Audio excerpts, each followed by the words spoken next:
Pode ir?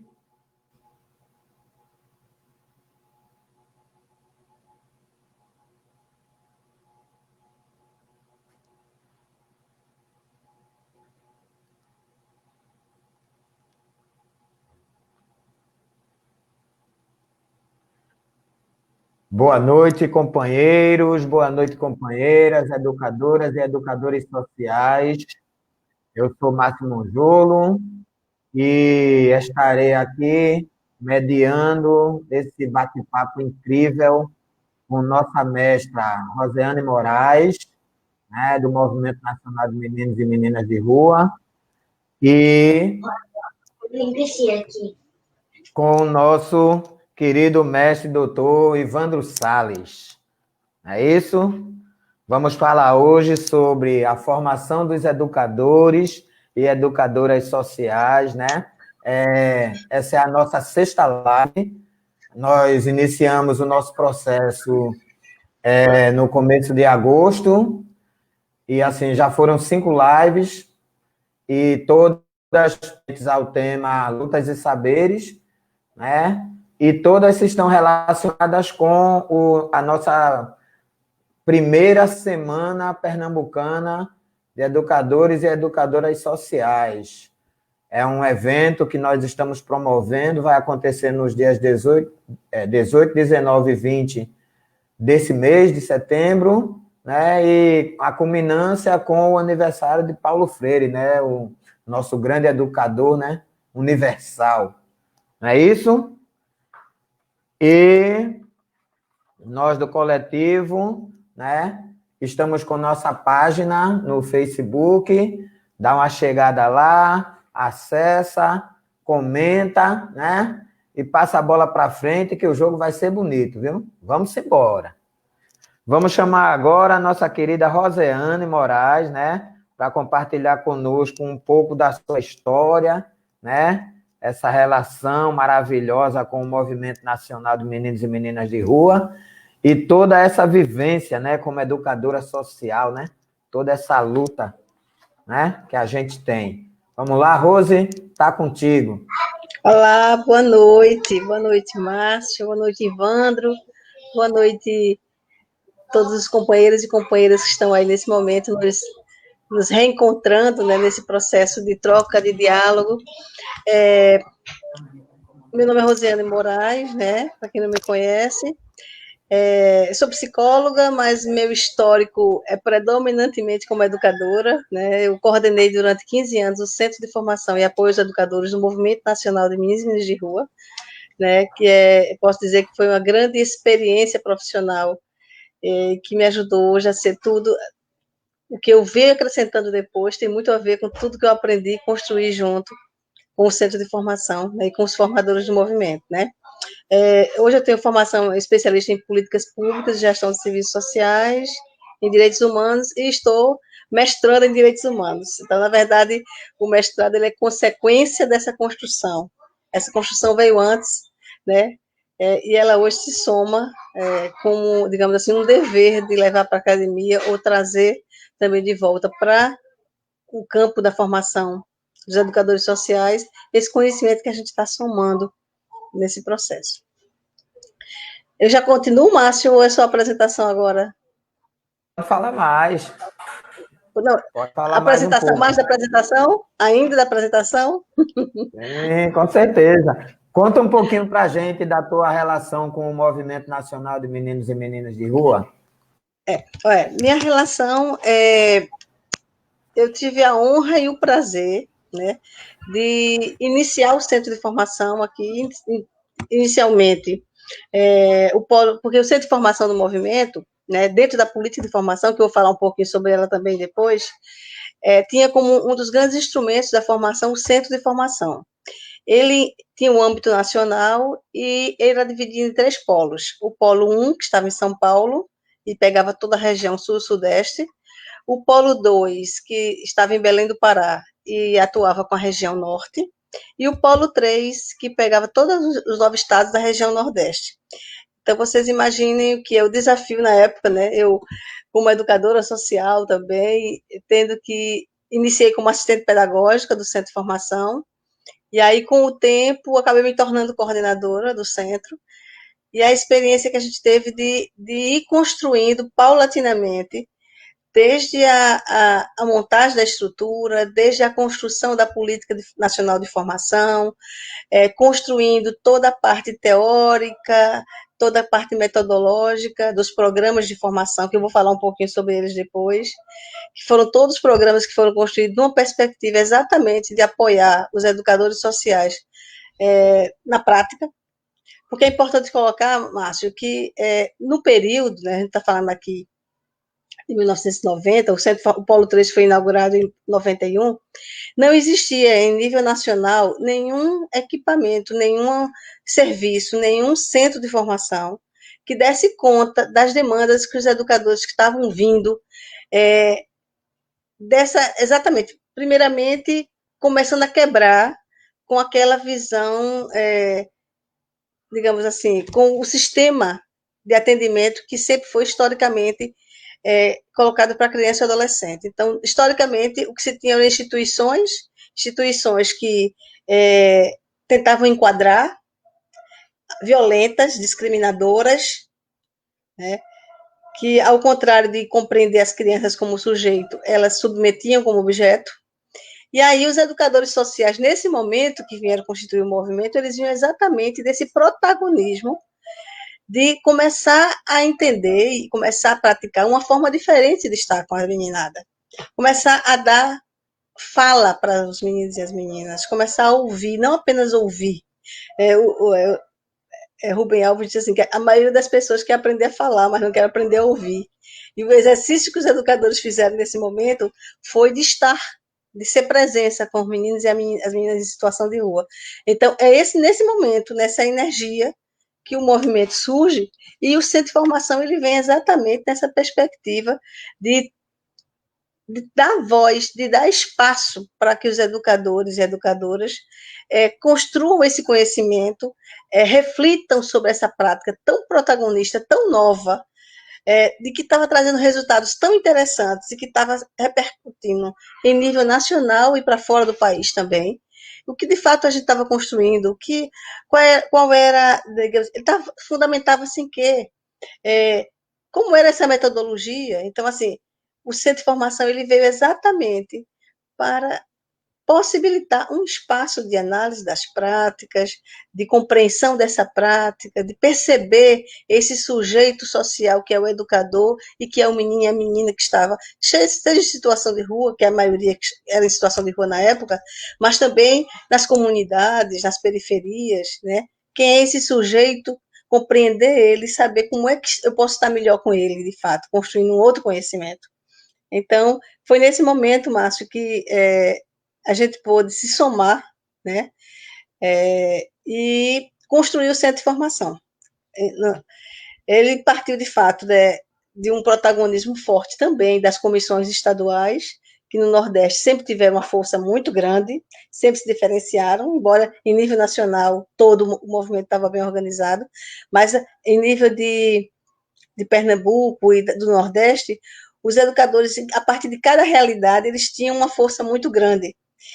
E aí foi construída depois, que eu vou falar um pouquinho depois. Eu não sei se eu continuo falando já agora, eu já começo a sistematizar o que eu estou falando.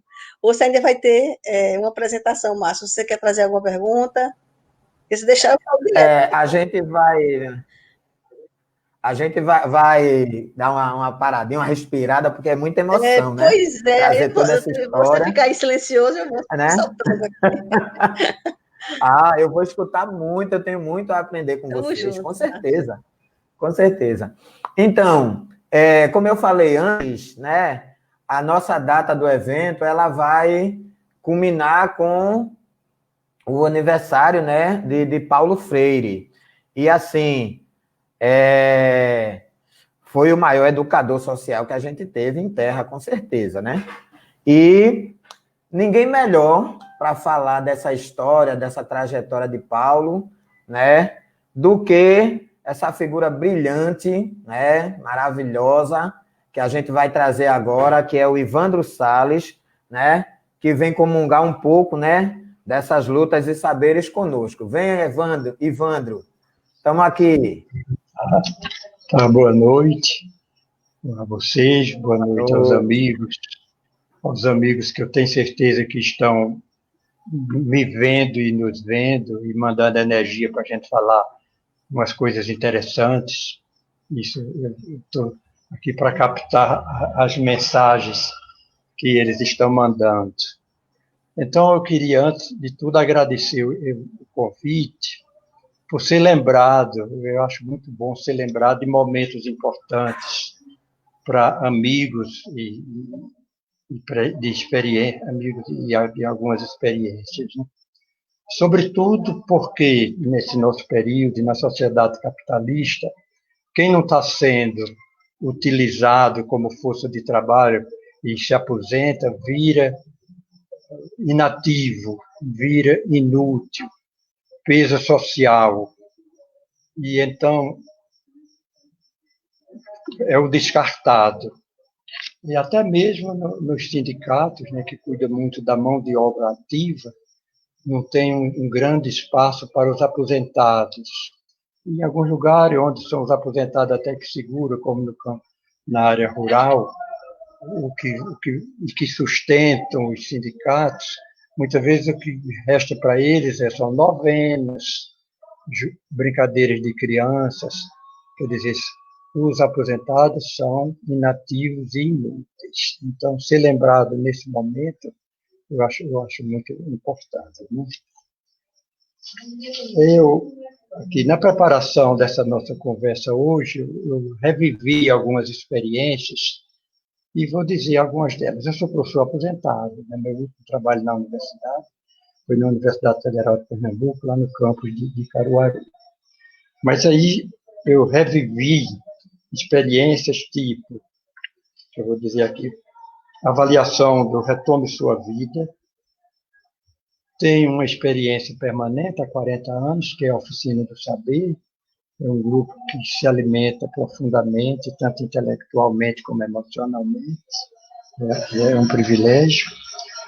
Então, teve a avaliação do Retome Sua Vida, tive a avaliação do FALE, que era um trabalho com os agentes culturais de Recife, que eu fiz aí com o Chiquinho, volta na recordação, avaliação do CTC em Pernambuco, avaliação da diaconia, os trabalhos dela em Pernambuco, Rio Grande do Norte e Ceará, avaliação do Caatinga, no Sertão, com Grace Vanderlei. Essa avaliação da diaconia eu fiz com um amigo lá do Piauí, Evandro Cardoso. Essa do Caatinga eu fui com a Grace Vanderlei. A avaliação do Capina também do Rio de Janeiro foi com Evandro. E teve também, de quem eu guardo muito boas recordações, umas pesquisas participantes no assentamento de Normandia, lá em Caruaru, e no assentamento Canudos, na Paraíba. Eu tenho publicações de todos os dois, né? E também lembro, com ótima recordação, a capacitação em gestão democrática do ASA Nordeste, feito pelo PATAC em Campina Grande, para agricultores, organizações dos agricultores da Paraíba e do Rio Grande do Norte. Para fim da nossa conversa, eu guardo assim e fiquei revivendo umas experiências do mestrado de Educação Popular na Universidade Federal da Paraíba, no mestrado de Sociologia Rural também da UFPB e em Caruaru, na UFPM. Eram uns encontros de professores, estudantes e representantes das organizações da sociedade civil.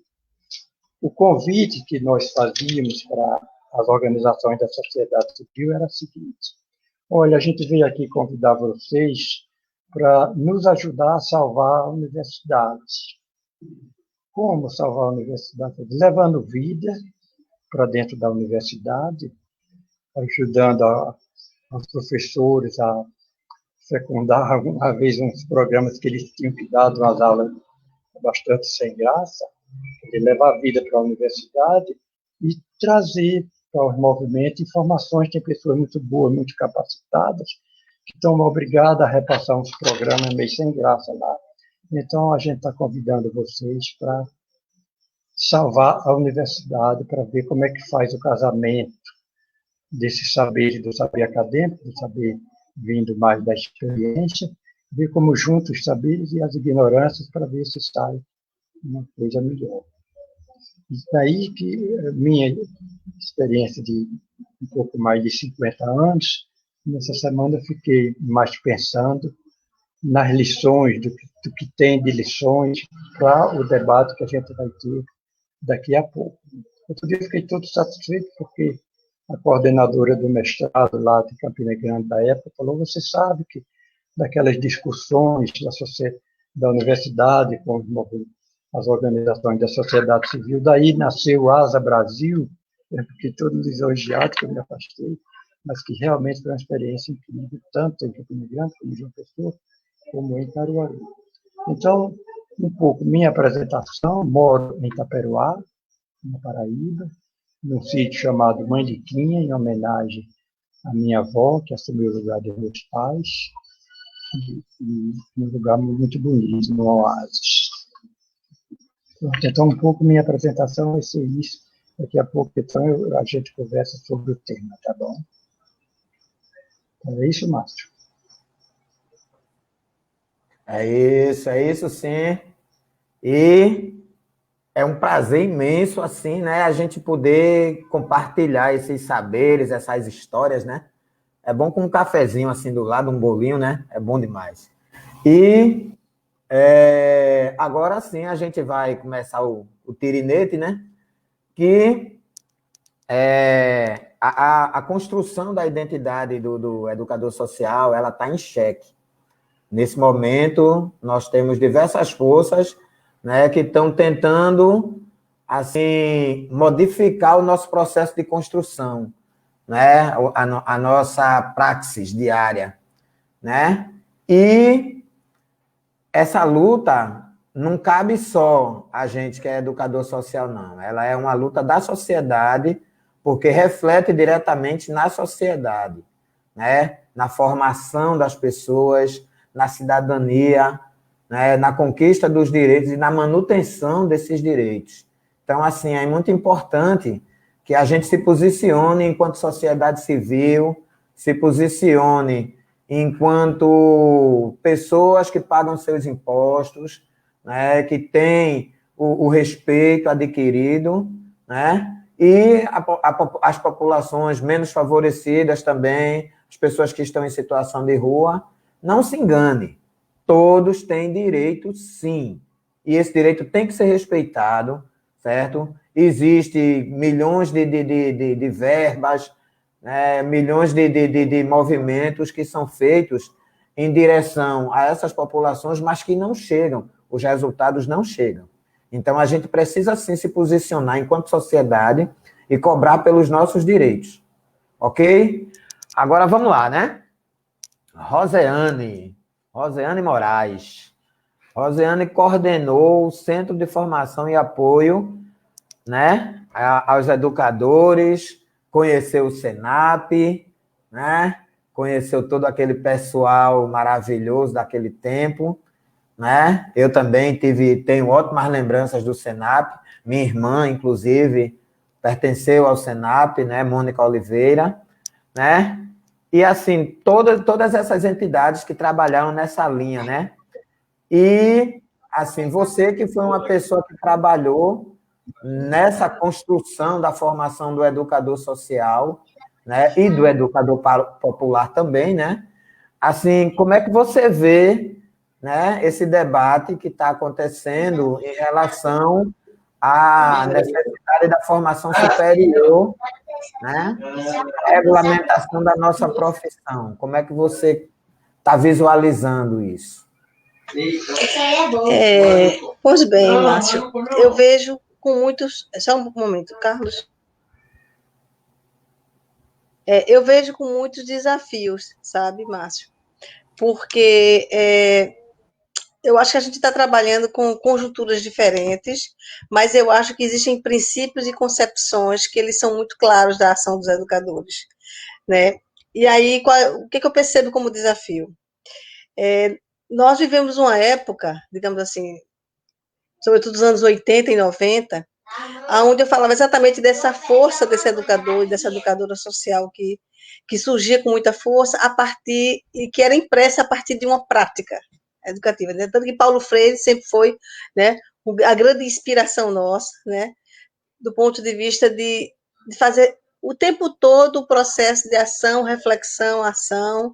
Então, assim, era a prática que retroalimentava os educadores, e, ao mesmo tempo, esses educadores começaram a perceber o desafio de que não adiantava apenas eles estarem na ação, naquele momento, na rua ou na comunidade, com a criança e o adolescente. Era muito importante, mas ele precisava envolver essa família e ele precisava intervir no ponto de vista político mais amplo. Condição essa para que a realidade daquele menino, daquela menina pudesse ser alterados. Então, assim, a ida para a luta pelo Estatuto da Criança e do Adolescente, né, que ganhou tanta força, inclusive com os meninos e as meninas participando, veio exatamente dessa perspectiva de perceber que não adiantava apenas estar no fazer educativo. Ele era fundamental, mas o político pedagógico tinha que estar juntos. E isso veio de uma prática, de um estar na rua, de um estar no espaço, de estar de pé no chão lá, de estar sentado nos espaços com os meninos e com as meninas, de construir um conhecimento que até então a academia não oferecia, né? E nem acho que oferece ainda, né? Então, assim, digo isso com quem está também na academia, entendeu? Ela não oferece, porque são outros, ela oferece outro conhecimento, ela oferece outros fundamentos, mas essa característica que marcou e que trouxe um diferencial no atendimento à criança e ao adolescente, ela veio exatamente das ruas, ela veio desses espaços de construção e de semeadura dos educadores sociais. Então, assim, eu acho que a gente tem um grande desafio hoje quando a gente fala de colocar o educador social dentro de um patamar nível superior. Eu acho que mesmo a gente compreendendo que existem educadores que fizeram, que se formaram e que estão contribuindo, continuam contribuindo, e eu acho que isso aí vem como um plus no processo. Eu não sei se o condicionamento ele é legal, sabe? Francamente, assim, você condicionar o ser educador social a uma formação em nível superior. Eu não sei se ela vai conseguir, se a gente vai conseguir ter esse educador social, com esse modelo que a gente conheceu e que a gente construiu. Vai ter um educador social, mas eu não sei se é esse educador social. E aí eu acho que um grande desafio que os educadores vivenciaram e que a gente tem hoje, que a gente vive hoje, é, primeiro, da compreensão desse menino, dessa menina como sujeito de direitos. Os educadores consideraram os sonhos, os desejos, as aspirações, as vontades, o sofrimento, quando ninguém via isso, quando ninguém ouvia essa criança. E essa criança, a gente não aprende ela a ouvir apenas com conhecimento teórico. A gente aprende a ouvir e a perceber esse sujeito estando com ele e percebendo como é que acontece. Então, isso assim, eu acho que, nesse sentido, eu acho que é um desafio. Eu temo que a restrição do educador social ao nível acadêmico, ele possa também restringir o que é hoje o papel do educador social. Hoje também os educadores têm um desafio grande, eu acho, sabe? E eu acho que, nesse sentido, eu tenho percebido que tem havido um novo florescimento do caráter organizativo dos educadores. Durante um tempo, a gente ficou meio que em marasmo, né? Sobretudo de um depois de que algumas mudanças no nível de governo, de que muitos educadores foram para os espaços de construção das políticas públicas, os conselhos tutelares, muitos começaram a ocupar esses espaços. Eu acho que houve, durante um tempo, um certo esvaziamento com relação a esse caráter do educador social. E eu sinto que hoje ele se fortalece, ele ressignifica esse papel. E eu tenho visto uma força muito grande nesse sentido. E eu acho que essa questão que você traz, Márcio, de dizer o que de fato, o que caracteriza esse educador social. Porque um dos cuidados que a gente tinha na formação dos educadores era exatamente perceber que a formação ela vinha não para trazer aquele modelo de formação bancária, onde o centro de formação ou o movimento, eles teriam um conhecimento que eles iam depositar no conjunto dos educadores. Ao contrário, ele surgiu exatamente da inquietação desses educadores de aperfeiçoar a sua prática, de rever, de analisar, de fundamentar, de sistematizar, de analisar as práticas, né? Tanto que a formação básica de educadores, ele fazia um percurso de 200 horas, e que não era só com educadores de um projeto. A ideia não era só a formação para os educadores do movimento nacional, a formação era feita também para os educadores e militantes que não eram do movimento, e tinha a perspectiva exatamente de fazer com que as equipes de trabalho pudessem rever sua prática. Era um exercício que a gente fazia de ir construindo conhecimento que eu vejo em poucos lugares, assim, sabe? O Centro de Formação surgiu quando não existia nada que fizesse, não existia espaço que construía essa formação. Então, nesse período, o Centro de Formação, por exemplo, eu lembro que teve cursos que a gente deu em alguns lugares que algumas pessoas, quando vinham assistir de fora, e diziam como é que vocês conseguiram falar de todos esses temas tão complexos, que no final eu passei 6 meses para ver isso na universidade, vocês conseguiram em 2 dias conversar sobre tudo isso. E, na verdade, a gente conversou construindo a partir da experiência, do sentir, de outras linguagens, do processo criativo, de pensar com criatividade, entendeu? Então, você vai empoderando o educador de um saber que é dele, da educadora. O conhecimento está nele. O que ele vai é tomar contato com esse conhecimento, pensar sobre ele, refletir num coletivo e transformar ele a partir da formação. Posso seguir? Acho que fico com cuidado. Se você quer perguntar alguma coisa. Não, a gente vai seguindo agora com o Ivandro para ele falar um pouquinho e depois a gente volta, que é para manter, né, a bola no meio do campo. Tá certo. Com certeza. Nosso mestre Ivandro, me diga o seguinte, meu querido. Como foi esse seu envolvimento? Você é uma pessoa que é historiador, é filósofo, né? Esse negócio pensante, né? Assim, me conte como foi esse seu envolvimento com a educação social. E conte para todos nós aqui presentes. Nossa, eu nem sei quando começou, nem como foi, né? Eu vou dizer um pouco como é que é a minha concepção de educação e de educador social e o que é que eu fui fazendo pela vida, né? Primeiro eu vou fazer um pequeno retoque, assim, uma homenagem, uma lembrança, evitar um esquecimento. A avaliação do retorno de sua vida aí em Recife, eu fiz com Lourdinha Santos, colega lá da Oficina do Saber. Então, deixa eu falar um pouco da educação e da função da educativa do educador social, e aí eu vou me colocando aí, sobretudo, dizendo um pouco as lições que eu tirei, que eu estou tirando e estou lançando para aperfeiçoar sempre, né? Primeiro, colocar que educação é formação de gente. A gente é formado biologicamente e é formado culturalmente, socialmente. A educação é que é responsável pela formação de gente. Tanto gente sabida, profunda, feliz, lutadora, como gente imbecilizada. Então, a educação é produção de comportamentos e atitudes. Então, temos grandes educadores do nosso lado e de quem a gente não gosta. Os meios de comunicação são enormes educadores. As igrejas, sobretudo as igrejas evangélicas, são grandes educadores. A gente gosta ou não gosta, se é a formação de pessoas de quem a gente gosta ou não, é outro problema. Os meios de comunicação, grandes educadores. A educação é a formação de gente, é a criação de mentalidade, é a apuração do modo de sentir, de pensar, de querer, a apuração ou a imbecilização. Também é educação, não é a que a gente gosta. Agora eu faço uma distinção. Tudo é educador, tanto as pessoas, pelo que fazem, pelo que deixam de fazer, pelo que dizem, como as instituições também.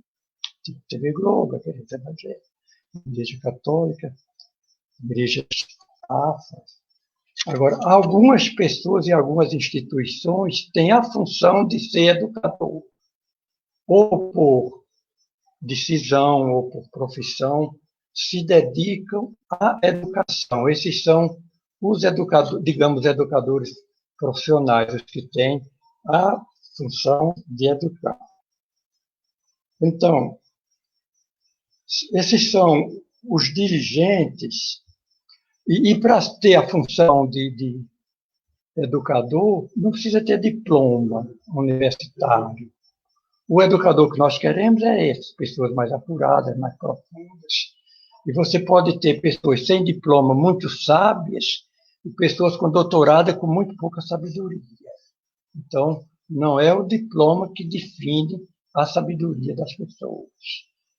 É quem se apura, é quem aprende, é quem vai à raiz das questões. Então, não depende absolutamente de diploma. Pode ajudar, enorme, pode ajudar, se a gente souber bem aproveitar da universidade. Né? Então, essas pessoas que se dedicam, que têm a função de educador, esses são os assessores, tanto os assessores do capital como os assessores do povo. São os ditos intelectuais orgânicos das classes sociais. Né? Porque nenhum grupo, isso é uma posição muito clara desse filósofo Gramsci, grupo nenhum se afirma se não tiver bons assessores.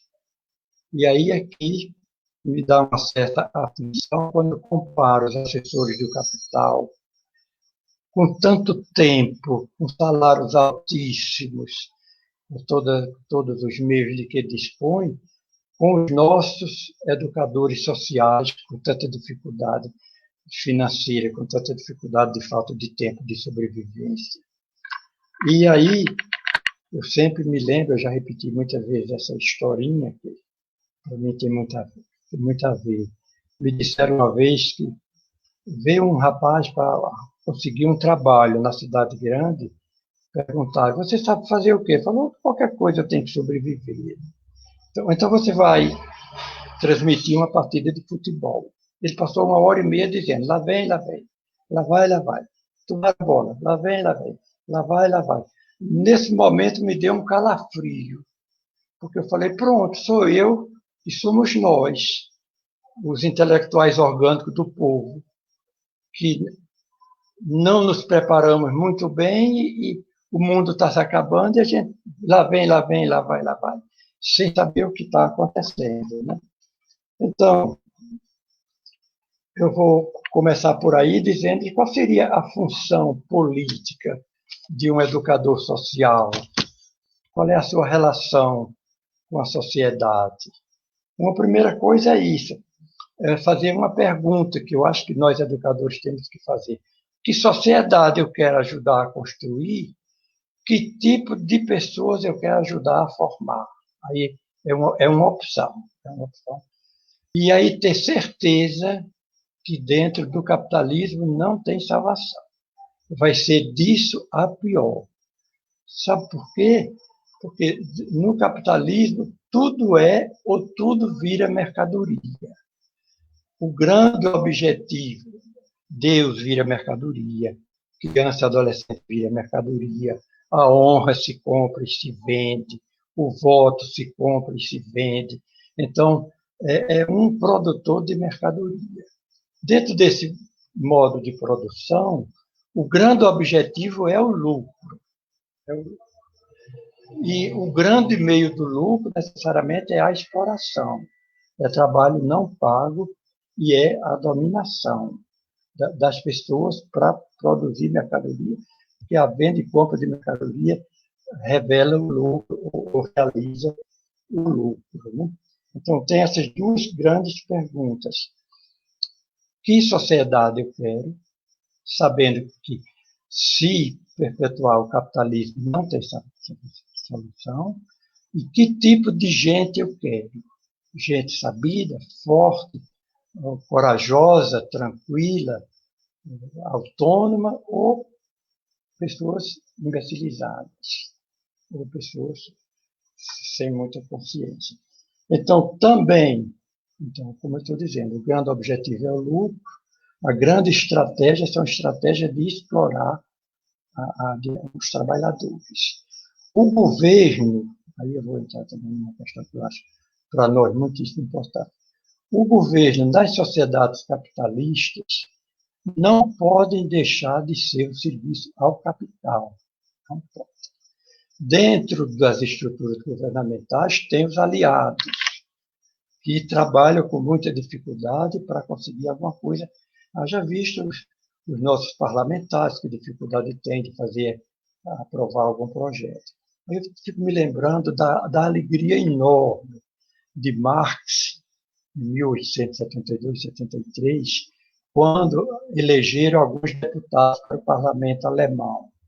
Ele dizia, não vai ter vitória nenhuma, não vai ter projeto nenhum, mas vai ter um espaço para falar para a nação maior do que o que a gente tem normalmente. Então, mas dizendo, tem que ser muito competente, tem que dizer as coisas certas, tem que não fazer concessões, tem que ter muita clareza do que quer, dos objetivos.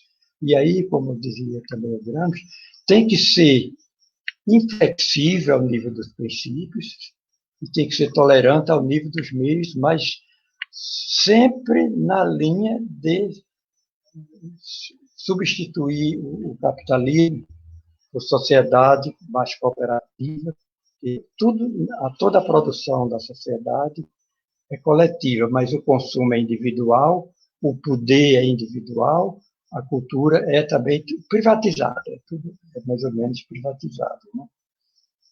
E então eu queria dizer o seguinte, nessa formação política, se qualquer projeto educativo que não tenha como perspectiva a superação do capitalismo, é pura reforma, é panos quentes.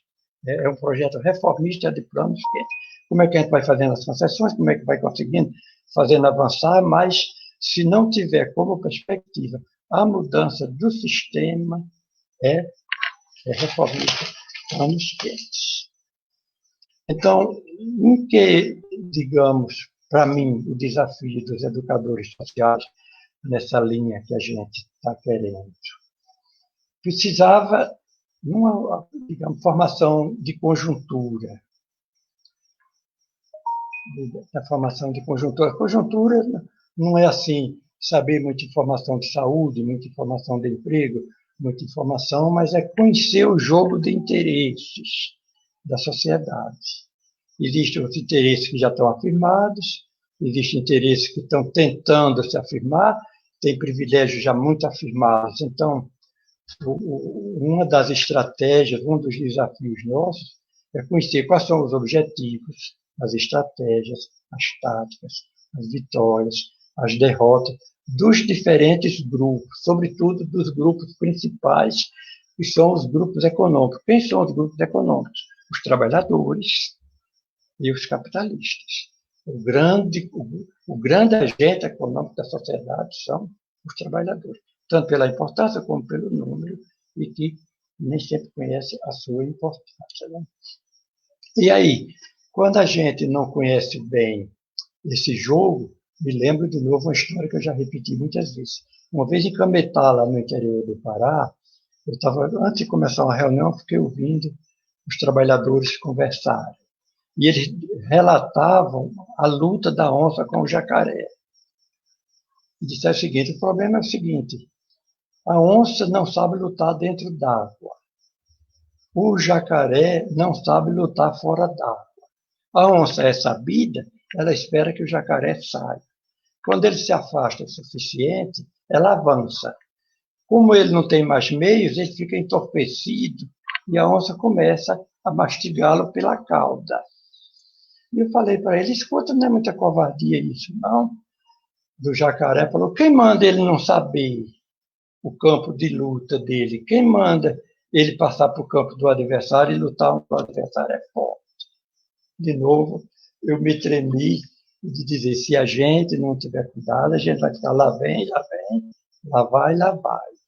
Então, eu penso num desafio de uma capacitação em conjuntura, de saber quem são os grupos econômicos, quem são os grupos políticos, quem são os grupos culturais, quais são as suas estratégias e a gente funcionar como assessores, estudar muito, aprender muito para oferecer subsídios para a luta. Um outro campo, e aí a Rose já estava falando bastante bem, a Glória está falando, e sabia que alguns amigos estão ouvindo, uma capacitação em educação popular. Educação popular seria, não é assim, só o que eu faço junto aos trabalhadores, às crianças e adolescentes, não. É a criação de uma mentalidade, a criação de uma cultura, a criação de um novo modo de pensar, de sentir, de querer, de agir, de se expressar, de amar. É a criação de outro modo. Me dá uma grande tristeza saber que nós, por um tempo, abandonamos a formação, ou não tivemos condições, e abandonamos também o reforço das organizações. Talvez um dos fatos, por que foi que 57 milhões de pessoas, acho que foi isso, votaram em alguém desconhecido.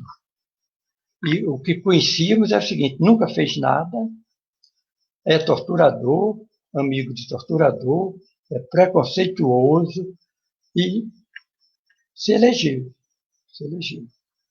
E também porque não investimos muito, ou deixamos de investir na organização dos trabalhadores, nas organizações dos trabalhadores, com que facilidade eles estão passando por cima dos direitos.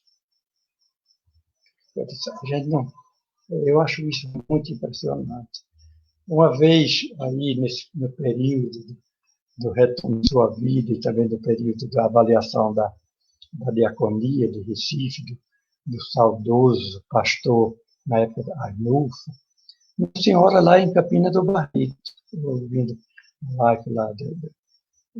do Daruí Malunga, eu me lembrei muito de uma senhora lá me dizendo: moço, o problema é que nós não somos pobres, empobreceram o nosso espírito. Eu falei: pronto, eis uma grande dica. A educação popular é de enriquecer o espírito, que está empobrecido pela grande educadora Globo, pelos grandes educadores, as igrejas, não no sentido que a gente gosta, né? Mas muitos são educadores que empobrecem o espírito. Então, para mim, o grande desafio nosso é ajudar as pessoas a serem mais sabidas e mais fortes, mais felizes, mais corajosas. E para isso, né, tem uma pedagogia. A pedagogia, aí a Rosiane estava falando bastante bem, né? É de como não inventar nada para as pessoas, não impor objetivo, não impor palavra de ordem, mas a partir do debate, do conhecimento, apurar os saberes.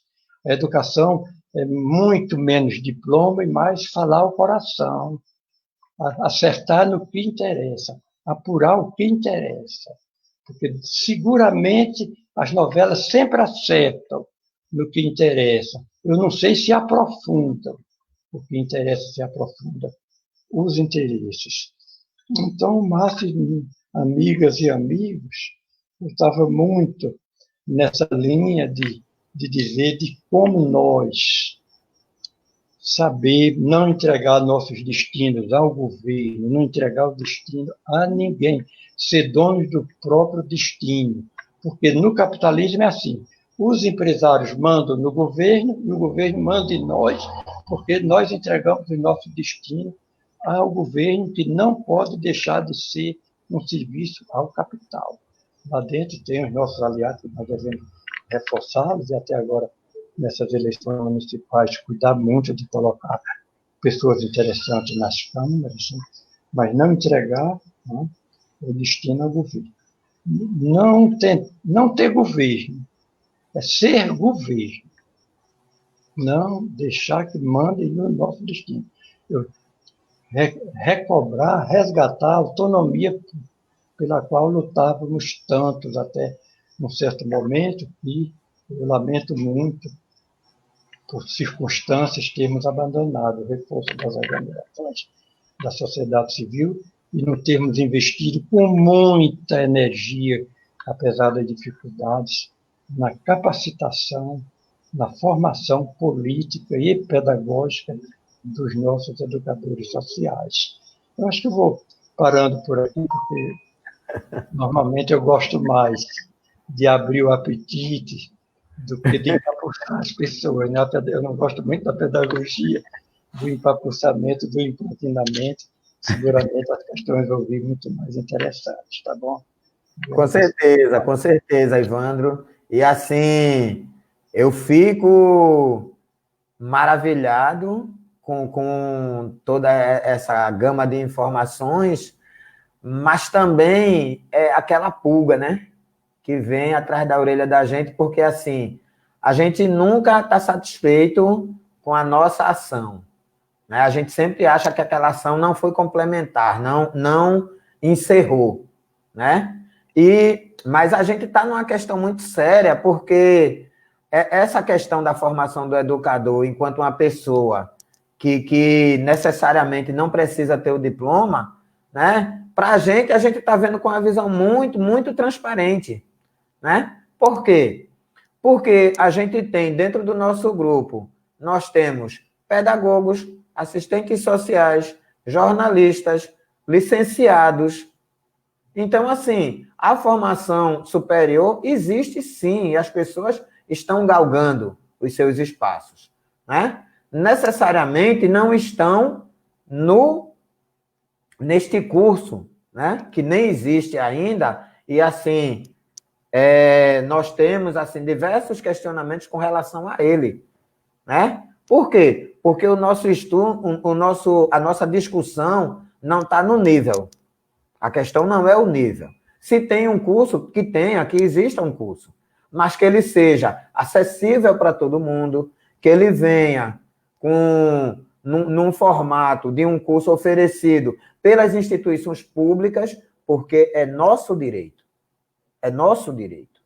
A partir do momento que a gente cobra pelo nosso direito, sim, a gente pode ter um curso de educador social de nível superior, beleza, certo? E agora é o outro ponto que vem, né? Essa formação, ela não pode ser uma premissa, ela não pode ser uma obrigatoriedade para a pessoa exercer a função de educador social. Não, não. Certo? Nós temos educadores maravilhosos que têm outras formações superiores, mas a sua essência está dentro da educação social. E isso, como é de essência, não existe esse limite de, porque você não tem o curso superior, aí você não pode ter um salário de X%. Não, não. Uma relação não tem nada a ver com a outra. Aí a gente entra nessa questão do capitalismo, porque o capitalismo, ele segrega, ele quer que as pessoas obedeçam àquele formato que ele quer. E aí, isso interfere no nosso fazer, na nossa praxis diária.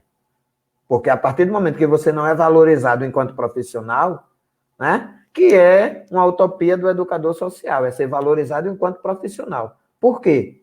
Porque ninguém quer que a gente dê uma boa formação, que a gente construa, certo, um processo de cidadania. Porque a partir do momento que as pessoas souberem cobrar os seus direitos, certo, esse neoliberalismo vai cair. Vai cair. Por quê? Porque a gente vai ter uma população consciente dos seus direitos, que vai saber exigir.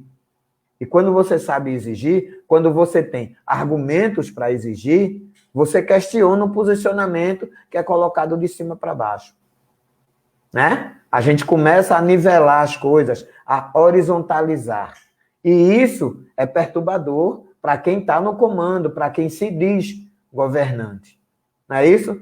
Mas vamos lá que a gente tem mais para escutar, hein? O negócio está bom. Está chegando agora. Vamos chamar Rose. Cadê tu, Rose? Estou aqui ouvindo as inspirações, a fala tão inspirada do Ivandro, como sempre. E aí eu quero concordar com ele, né, gênero, número de grau, tanto do ponto de vista dessa formação que a gente acredita e que a gente realizou sempre, e de que fim tem essa formação? A que se destina a formação? Eu acho que isso é uma primeira pergunta que a gente tem que se fazer, inclusive quando a gente pensa de como esse educador social vai estar no mundo a partir de uma concepção, de uma visão, de um tipo de formação ou de um grau. Porque, por exemplo, eu estava vendo aqui esses dias olhando, pensando nessa fala da gente hoje, algumas concepções que estavam presentes na política de formação do movimento. Vocês sabem que a política de formação foi construída pelos militantes, pelos educadores sociais, a partir da realidade que eles viviam. E a gente sempre, por exemplo, uma realidade prática. Hoje, quando a gente está... Teve um tempo quando, se um menino morria na rua, se uma criança era violada de alguma forma em algum espaço, isso era motivo de todos irmos para a rua, de todos darmos as mãos, né, e darmos um grito contra essa violência, que foi o que inspirou a luta pela mudança da lei. Hoje a gente está vendo a violência aí, justamente por esse sistema capitalista excludente, discriminador, que mata jovens negros, né, e que discrimina das comunidades, e a gente precisa se reinventar nesse jeito de fazer, porque o educador, ele se construiu nesse embate político. Ele se construiu, não dá para pensar uma formação onde a gente vai para pensar construtos teóricos, teorias, sem você compreender no que é que ele, de fato, transforma a gente como ser humano, como o Ivan bem estava colocando aí, né? A gente vai aprender para quê? Para a gente ser mais feliz, para fazer o outro feliz, para a gente se encontrar de verdade com o outro, para a gente aprender e a gente ensinar. Então, entre algumas concepções que a política trazia de formação do movimento, por exemplo, tinha uma que eu achava muito interessante, que diz o seguinte, que todo conhecimento é produto da relação entre o homem e o mundo. Né? A gente não pode fazer uma formação que desvincule esse ser humano do contexto social onde ele vive. Então, por exemplo, na formação dos educadores, a gente começava um primeiro módulo que a gente chamava de conhecimento de si, do outro e de suas práticas. Então, assim, era o primeiro momento que esse educador ia olhar para ele mesmo, porque eu preciso me perceber, preciso perceber nas minhas buscas, nos meus sentimentos, nos meus anseios. Então, a formação de educadores, ela começava olhando para essa pessoa, esse sujeito da ação. Né? Como é que ele estava se sentindo, como é que ele estava pensando, como é que ele estava se compreendendo, será que ele, de fato, estava acreditando naquilo que ele fazia, né? Então, a gente começava a formação de educadores, e sempre com uma metodologia que ela era inversa do que normalmente a gente vê aí, né? Você não dá teoria e depois você vai fazer o outro falar. Ao contrário, o outro vive visceralmente do que você está pensando em construir juntos, e a partir dessa vivência, desse sentir, desse se expressar, da forma mais criativa, com música, com arte, com roda, né, com dança, você poder, a partir disso aí, você se perceber e você nessa roda poder trocar com o outro, poder olhar o outro também. Então, era o primeiro módulo era revolucionário na formação básica, porque ele virava, a gente sempre dizia, a gente veio aqui para desconstruir. A gente não acredita, nunca acreditou na formação que vinha para arrumar as coisas e estabilizar ninguém, nem os sistemas. Ao contrário, a gente veio para dizer que a gente está aqui para transformar. E começa a transformar por a gente. O módulo 2, aí ele vinha bem em cima disso que Ivandro estava falando há pouco aí. Você não pode educar se eu não percebo na minha relação com o mundo. Então, trabalhava esse educador na sua relação com o mundo. Então, é o momento da gente fazer análise de conjuntura, da gente compreender o contexto político, a gente saber qual o papel nosso aí, organizativo, como é que a gente pode transformar, e que a gente só pode transformar a partir dos coletivos, porque os saberes, eles vêm dos coletivos. Então, assim, o módulo 2, ele vinha levar esse sujeito que antes se percebeu, e percebeu o outro, percebeu a criança, o adolescente, seja no contexto de rua, seja no contexto das comunidades, quem é essa pessoa que está comigo relacionando e construindo um outro saber. E aí eu vou olhar para o universo maior, eu vou analisar o mundo, vou analisar a realidade, a sociedade.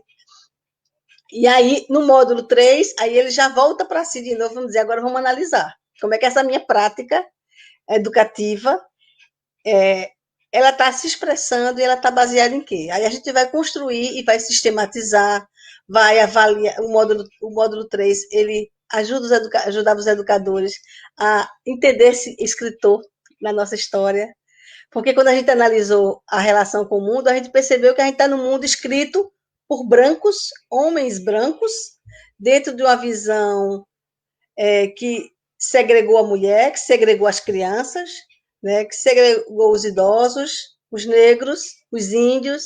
A história foi construída escrita por uma classe dominante, e aí você, quando vai trabalhar a sistematização da prática, você se vê escritor. Você percebe uma realidade que você faz parte dela, que você está construindo para mudar, e que você vai escrever, você vai se expressar por desenho. Então, a gente fazia, no módulo 4, era o momento dos escritores florescerem, assim.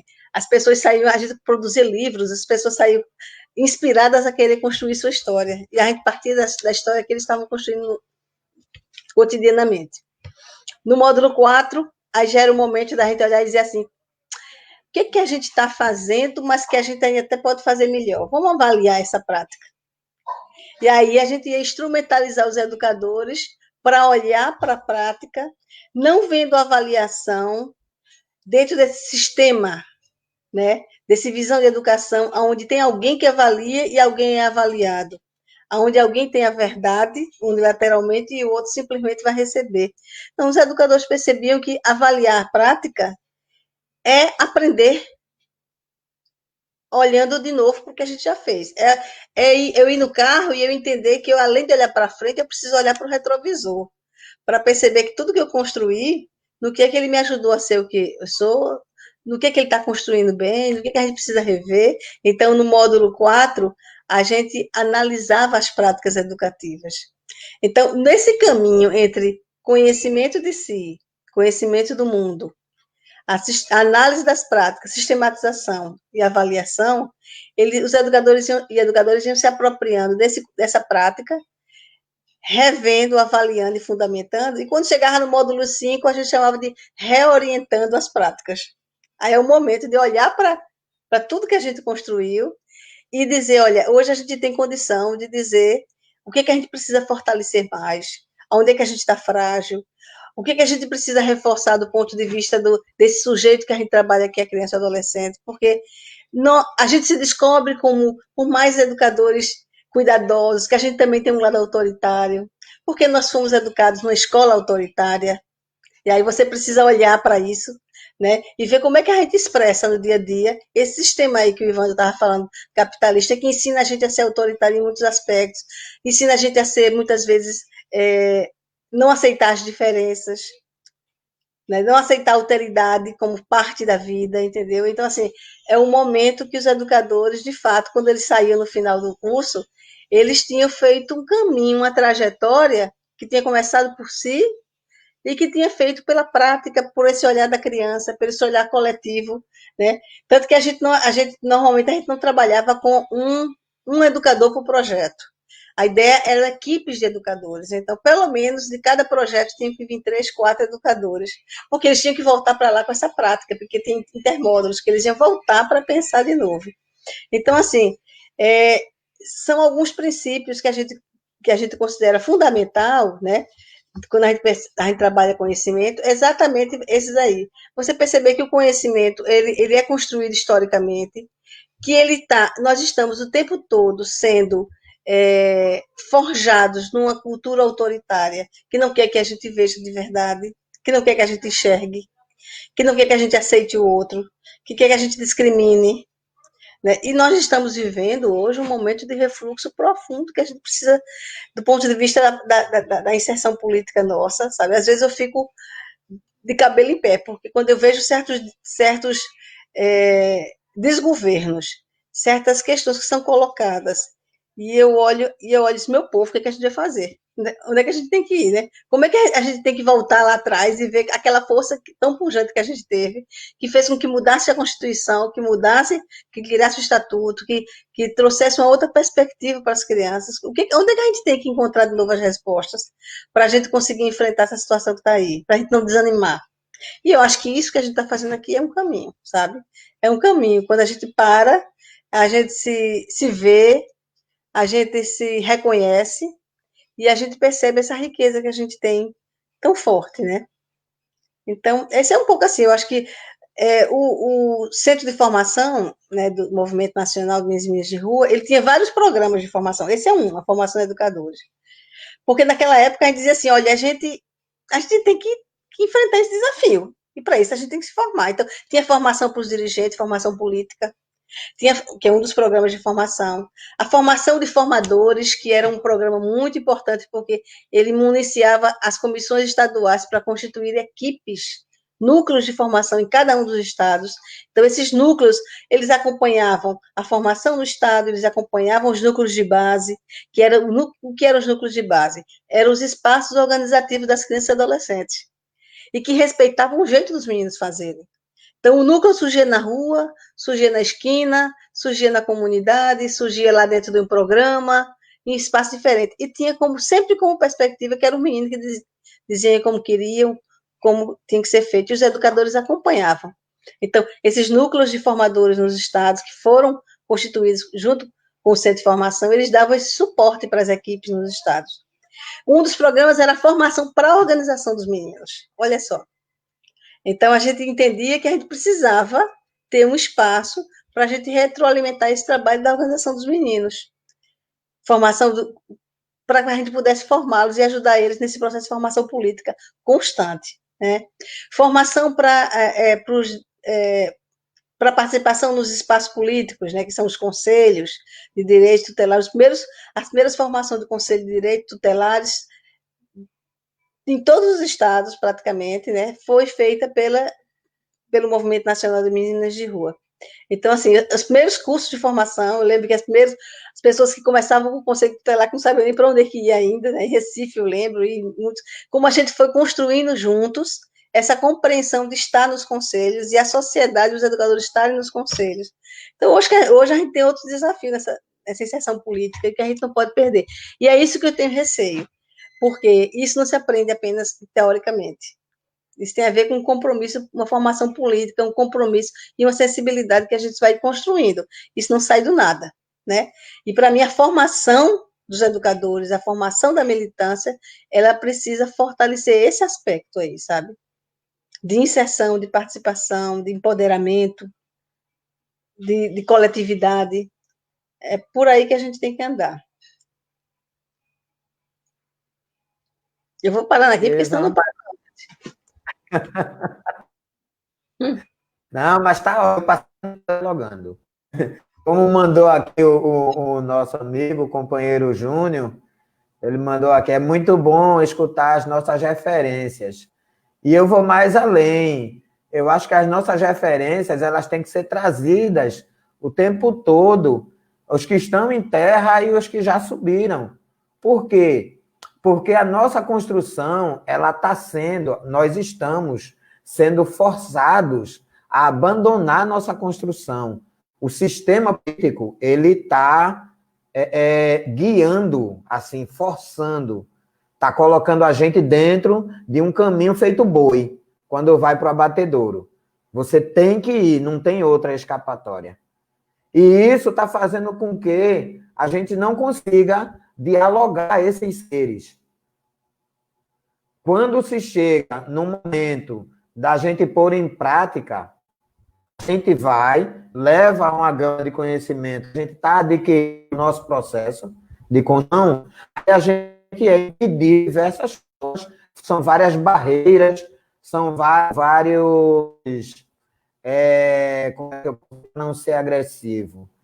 São vários coordenadores, são vários chefes, né, que insistem o tempo todo em dizer não, é esse caminho, não, é este caminho, né? Então, assim, a nossa prática, ela começa a ser minada para dar espaço a um sistema que modele o que eles querem, da forma como eles querem.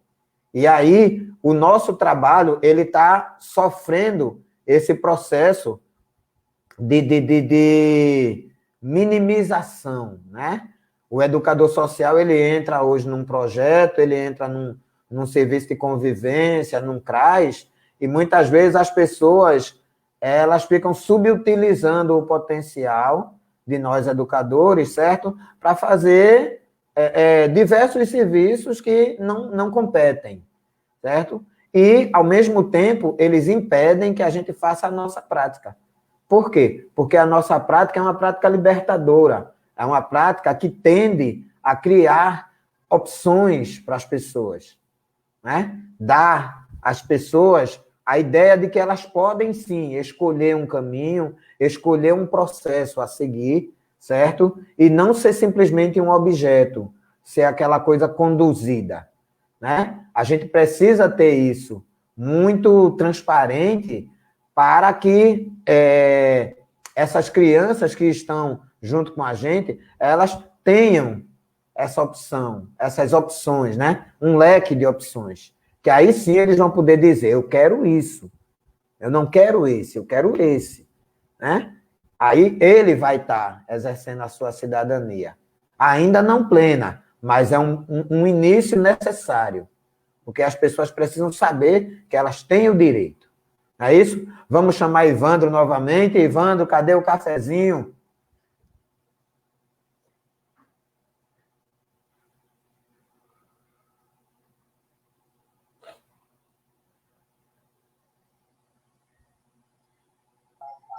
Eu queria saber se antes se tem algumas questões, algumas curiosidades, que a gente possa conversar sobre elas. Se já apareceram as questões. Não é isso, querido? Eu também estou aqui, já falei com os meninos, né? Tem pouco, mas vamos aqui, ó. Nosso amigo aqui está perguntando por que é tão difícil. Eu vou pedir ao Raul para... Pronto, massa, Raul. Por que hoje é tão difícil ter processos formativos do jeito que vocês estão falando? É incrível, né? A gente sente isso na pele. Tu diz aí para a gente alguma coisa? Em geral, quem faz a pergunta já tem a resposta, né? Eu aproveito que eu adoro ver se consigo acrescentar alguma coisa ou colocar as pessoas em crise. Que o crescimento vem, em geral, de uma crise, né? Enquanto falava, eu estava pensando, como é que a gente pode fazer tendo muitos meios ou não tendo meios? Eu sei que não anda fácil, né? Não. Mas, assim, na universidade, como era que eu tentava fazer educação popular na sala de aula? Tem lá um programa, uma minuta, umas coisas, mas como era que eu fazia? Eu sempre passava filme polêmico, sempre muito polêmico, sobre aborto, sobre suicídio, sobre temas muito polêmicos, ou então trazia os grupos. Os grupos estão ouvindo, mas está dando para ouvir, tá? Então, trazia os grupos, assim, os homossexuais, os presidiários, o movimento negro, o MST, eu ia trazendo os grupos, aquelas meninas lá de Caruaru, que tinham trabalho lá com meninas e mulheres das consumidoras de drogas. E daí eu começava a perguntar e provocar o debate na sala de aula. Eu pedia encarecidamente aos estudantes para escutar, pedia muito, digamos, como exemplo, ao movimento homossexual, não se defendam de nada, explique o que faz, como faz, mas não tem que se defender, não tem que atacar. Para mim, era o meu modo de realizar educação popular na sala de aula. E o registro eu fazia como eu achava bom. Eu registrava exatamente como a burocracia pedia. No fim do ano, toda a minha caderneta estava perfeita e tudo, mas na sala de aula eu fiz sempre o debate que achava que devia fazer, e o programa era dado a partir da fome dos estudantes, das questões levantadas, depois eu organizava, colocava lá nas cadernetas. Então, eu acho que é uma postura de vida. Se você é educador na cama, na mesa, na rua, no trabalho. Não tem um lugar específico. Nesses lugares específicos é bom, porque tem os instrumentos e os meios. Agora, é muito compreensível que não se dê na sociedade capitalista que não se facilita a vida de educadores sociais na linha de contestação do sistema. Seria pedir muito, né, ao sistema. Então, cabe um pouco a nossa criatividade e a nossa luta para conseguir os meios. Agora, alguma coisa pode ser feita. Alguma coisa pode ser feita. Eu acho que conseguia lá na sala de aula fazer o que eu achava que era educação popular dentro da universidade, como colocar em crise, criação de uma outra cultura, de outra. Porque eu tenho certeza que não existe verdade, existem aproximações mais ricas, menos ricas da realidade. E nada melhor do que trazer diferentes pontos de vista, diferentes pontos. O que eu fazia também, por exemplo, na época das votações, das eleições, eu trazia os candidatos para a sala de aula, mas também pedia encarecidamente que ninguém atacasse ninguém, ouvisse. Só pedia assim, o pessoal muito religioso, que a questão da sua fé não colocasse naquele momento que era tão pessoal, tão individual, pegasse os argumentos mais, que era muito importante ter argumentos, a parte mais, digamos, da ciência e da filosofia não é ter verdade, é ter fundamentos. É ter fundamentos. E os nossos fundamentos é aproximar da história da sociedade capitalista da luta de classe, incluindo também o afeto, incluindo tudo, a religião, incluindo tudo. Luta de classe não significa só a luta econômica. Né? Então, a pergunta eu responderia assim, não é para esperar que o sistema crie as facilidades, que os nossos aliados no governo lutem por isso, e acho que lutam, e que a gente vá à luta. Bem, a questão que alguém colocou aí, não dá para ver a letrinha, né? Tá bom? Então, vamos esperar o João Batista. Né? Tá? Não sei se você acrescenta, né?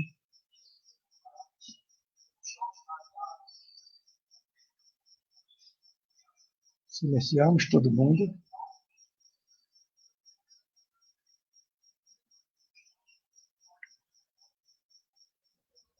Parece que truncou.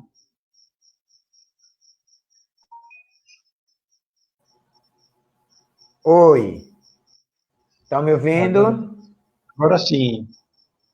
Então, Agora eu acho muito pertinente essa colocação de Ivandro, porque ela traz assim a responsabilidade, né? Quando eu iniciei esse nosso bate-papo, aí eu disse o quê? Vamos passar a bola, né? Agora, é massa a gente passar a bola para os outros e se livrar da responsabilidade, né? A questão é você passar a bola, né? E se adiantar para receber a bola lá na frente para fazer o gol. Aí sim. Aí a gente está no jogo. Mas aí simplesmente passar a bola e deixar. Então, quando o Ivandro coloca essa responsabilidade para a gente, ele está dando essa bola, ele recebeu a bola, né? Ele deu 2 dribles, 3 dribles e jogou lá na frente, que é para a gente pegar e terminar o serviço. Por quê? Porque o educador, ele é essencialmente um agregador. Ele tem que ter essa posição agregadora. Ele tem que sentar, né, com o nosso público, que antes era mais crianças e adolescentes. Hoje em dia, o educador ele tomou uma dimensão dentro dos programas sociais, principalmente no governo anterior, né? Eu não vou entrar em muito detalhe, porque nosso público é grande, então, né, a gente não vai criar aqui um embate, né?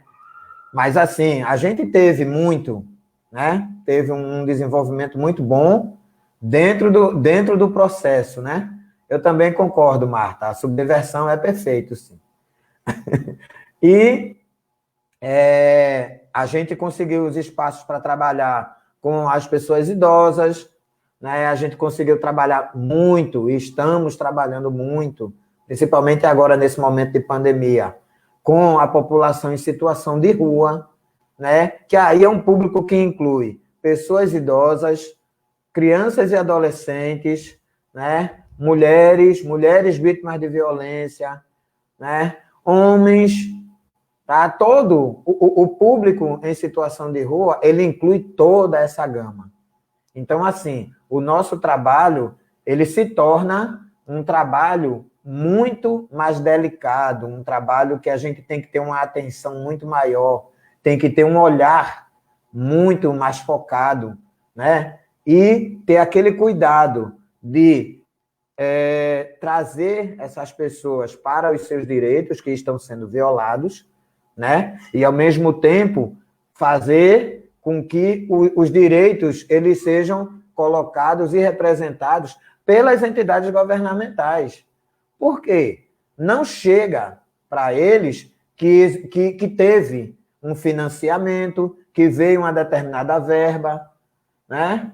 Aí, Natan colocou para mim uma situação até um pouco complicada, quando ele colocou que, dentro do processo de distribuição do material tudinho, alguma pessoa citou uma situação em que poderia ser colocado material em sacos de lixo. Aí me diz, o cara é o educador, aí o cara vai com um carro, com um saco de lixo para distribuir material para os outros. E o respeito, gente? Passa primeiro por respeito. E assim, tu quer economizar grana para colocar tua campanha, aí tu faz um custo reduzido de tudinho, né? Para mais na frente utilizar o dinheiro em favor próprio. Pede para sair, então, né? Não fica numa posição dessa. Sabe? Porque aí é constrangedor para a gente. A gente ter que estar discutindo esse tipo de postura. A gente está, enquanto educador, a gente está para fazer com que as pessoas tenham o melhor dentro daquela possibilidade, inclusive de informações, certo? E também de material, não é isso? Então, se a gente está nessa luta, agora vem o questionamento de novo. Como é que a gente vai, Rosiane e Ivandro, retomar, né, esses caminhos que a gente tinha de toda essa formação para que a gente consiga chegar mais fortalecido no embate? Vamos lá? Isso não é uma resposta fácil, disse Márcio. Eu estava aqui vendo algumas perguntas que apareceram aí, né? Eu peguei pelo menos 3 de junho, que ele dizia que o impacto do fechamento das organizações, né, da educação social, essa questão do educador e o emprego, né? Eu acho que tem digamos, alguns paradoxos que aparecem aí, que a gente vai ter que aprender a lidar com eles, né? Vocês imaginem, quando os educadores sociais surgiram, né, independente de ter sido só com criança em situação de rua ou não, a gente sabe que os educadores existiram em outros níveis também, espalhados pelo país. Uma característica desse educador, essa educadora, era exatamente o enfrentamento desse contraditório, ter a coragem de não ser o adaptado, né? De criar aonde ninguém acreditava que pudesse ter vida, né? Semear digamos, aquela criança que ninguém acreditava nela na rua, ele sentado lá na rua, descalço, muitas vezes. Eu lembro que até nessa época os educadores chegaram ao extremo. Eu lembro que tinha educadores sociais porque eu também fui educadora social nos Coelhos, né? Os meninos que eu trabalhava, eu comecei por aí, né? Os meninos viviam na rua, mas voltavam para os Coelhos, para a comunidade, mas passavam o dia inteiro na rua. E eu lembro que nesse momento a gente queria estar cada vez mais perto deles. A gente estava lá muitas vezes descalço, sandália, porque o que a gente queria dizer para eles assim, olha, nós acreditamos em você e nós estamos aqui juntos, olho no olho. E aí eu acredito tanto em você que eu sei o quanto nós somos iguais. Somos iguais mesmo com as diferenças. E aí o que acontece? Hoje a gente conseguiu, como educador social, galgar vitórias, que são muito importantes, né? Quando a gente coloca que hoje há um reconhecimento que foi fruto de uma luta, né? De hoje, na assistência social, nos vários projetos e programas das políticas públicas, tem a figura do educador social, foi uma vitória e um reconhecimento. Porque se não fosse reconhecido o papel do educador, não iam considerar a importância desse espaço. Mas agora a gente se vê diante de outro desafio, né? É a gente estar nesse espaço e não se adaptar. Quando eu falo adaptar, é a gente se amoldar. A história do saco de lixo que você estava falando aí agora. Então, assim, até que ponto, quando a gente entra nesse espaço e a gente vai. O que a gente tem que fazer para a gente consolidar o papel do educador social sem ter esse caráter de adaptação? Sabendo que mesmo que a gente está lá para mexer, para transformar o espaço, sabe? Para ter um outro papel diante dos técnicos, né, que muitas vezes nem sempre é reconhecido esse trabalho tão importante do educador social do ponto de vista, né, de interferência junto com a meninada ou com os diversos públicos, com os idosos, com as mulheres, enfim, os grupos que são atendidos pelos CRAs, os CRES, enfim.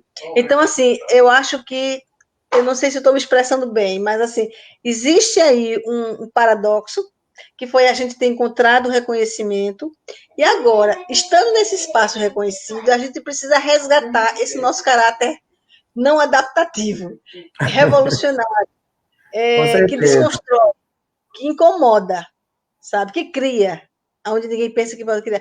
Porque ou a gente faz isso, ou a gente vai ser um funcionário a mais, e aí a gente vai se tornar um educador de nível superior, que se não for nível superior não entra, né?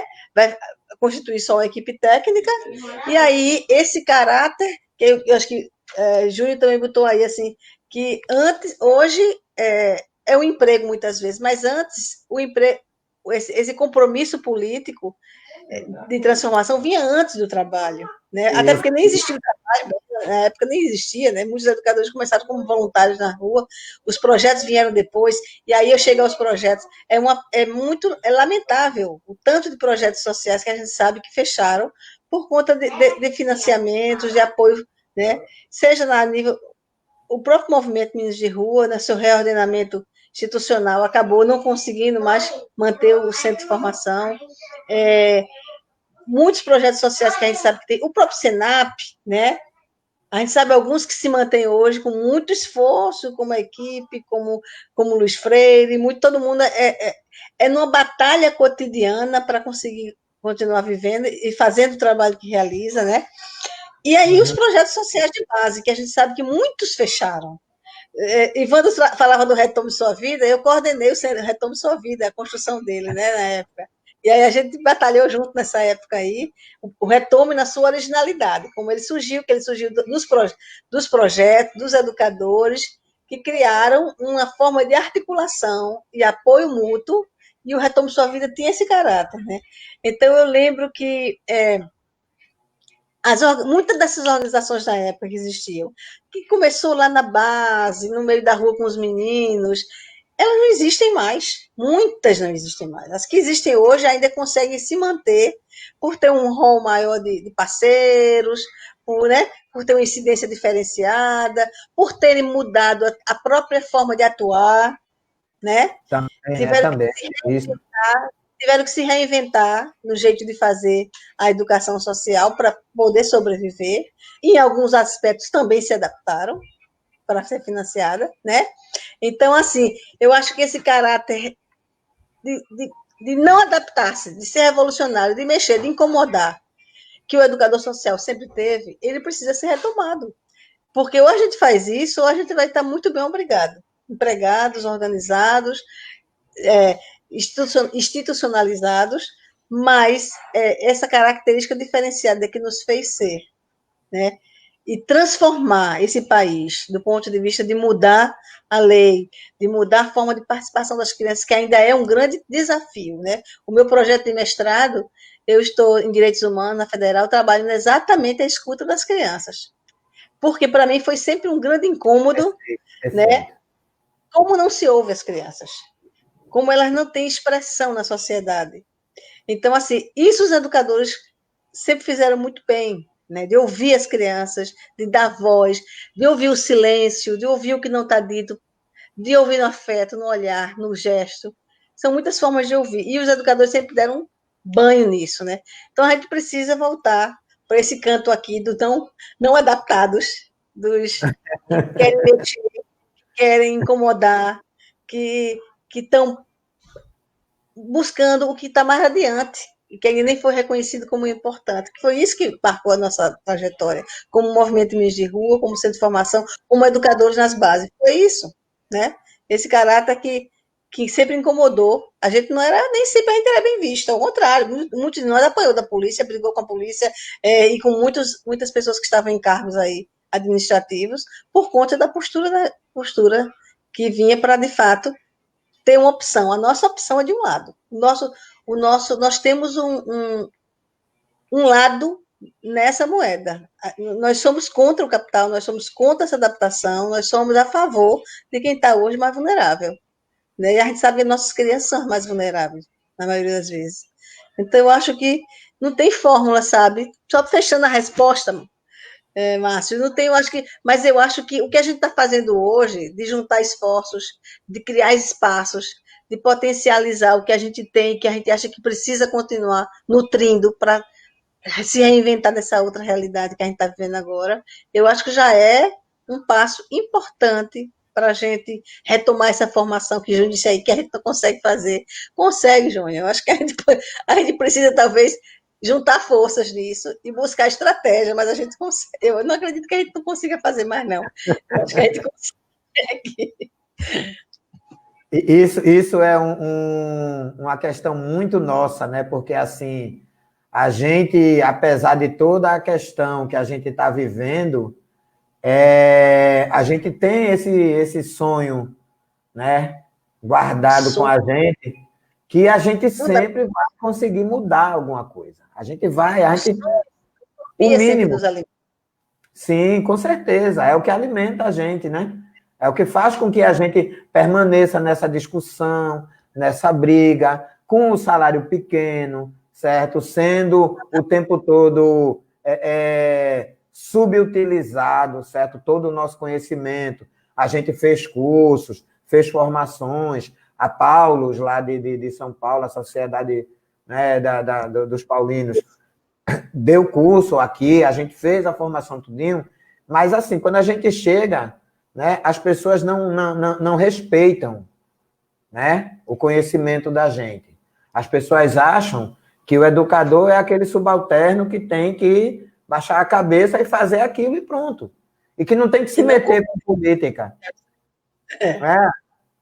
Teve uma situação que, para mim, agora é hilária, mas antes não foi, eu me senti muito ofendido, né? Por quê?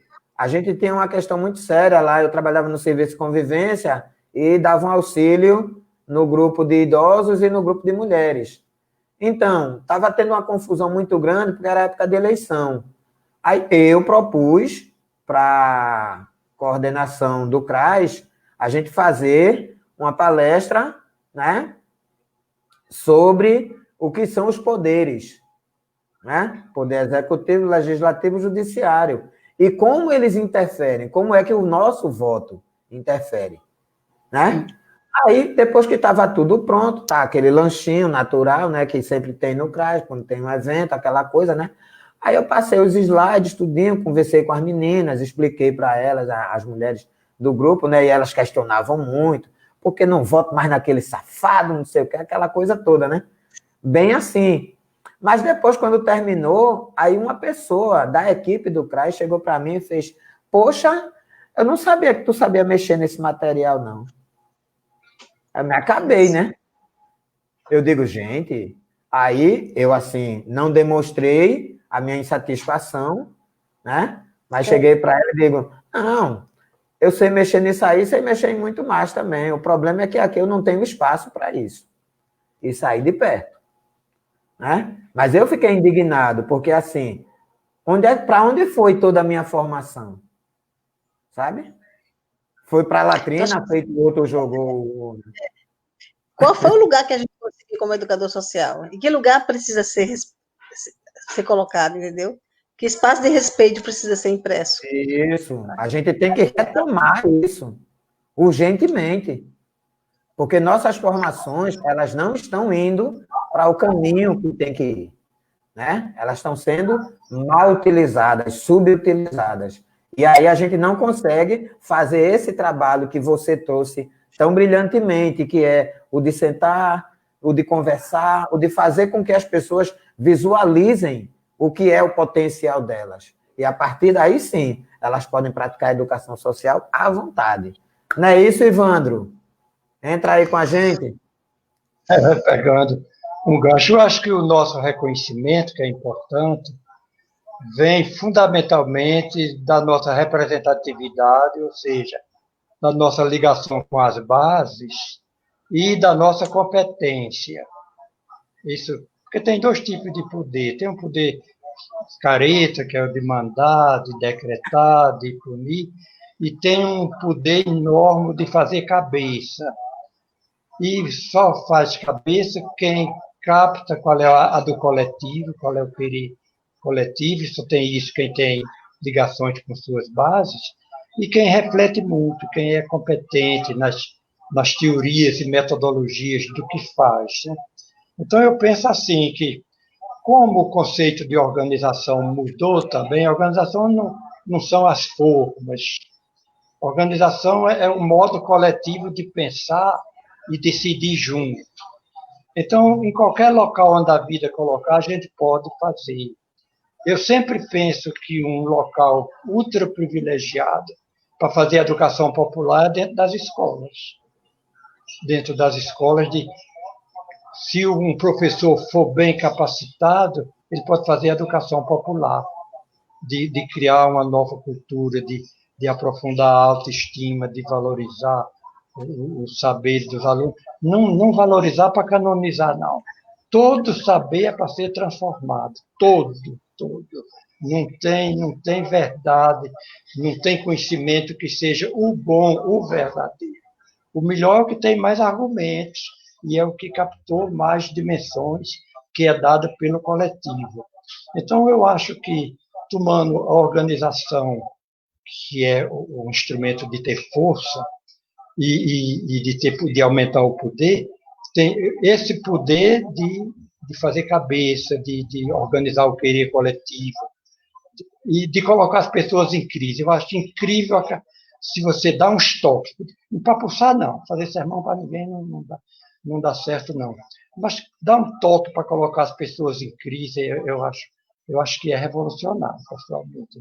Agora, não dá para ser revolucionário se não se pensa num outro modo de organizar a sociedade que não o modo capitalista. E esse modo...